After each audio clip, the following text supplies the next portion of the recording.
नमस्कार, आप देख रहे हैं N24 न्यूज गुजरात। सूरत शहर में दमन जैसा बियर बार का माहौल बनाने वाले सारोली के पीआई को अनुपम सिंह गहलोत साहब ने किया सस्पेंड।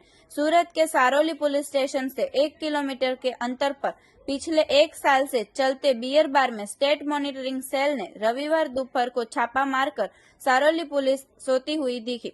वीडियो में दमन जैसा बियर बार चलने होने की बात बाहर आई है। सूरत शहर पुलिस कमिश्नर द्वारा सारोली पुलिस स्टेशन के पीआई एसए देसाई को सस्पेंड किया है। विजिलेंस के मिली बातमी के आधार पर दोपहर सारोली पुलिस स्टेशन से 1 किलोमीटर के अंतर पर सारोली पुणा रोड सायोना 4 रास्ता के पास इंडा गली में खुले छापरे में चलते बियर बार पर छापा मारा था।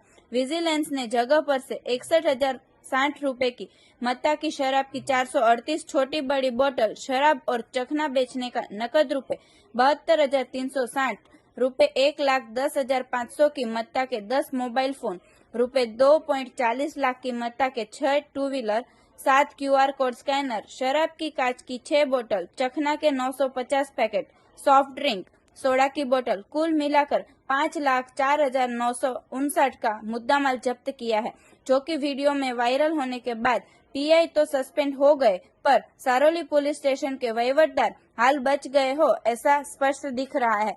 देखते रहिए N24 न्यूज गुजरात, सिर्फ हम तक ही नहीं सब तक।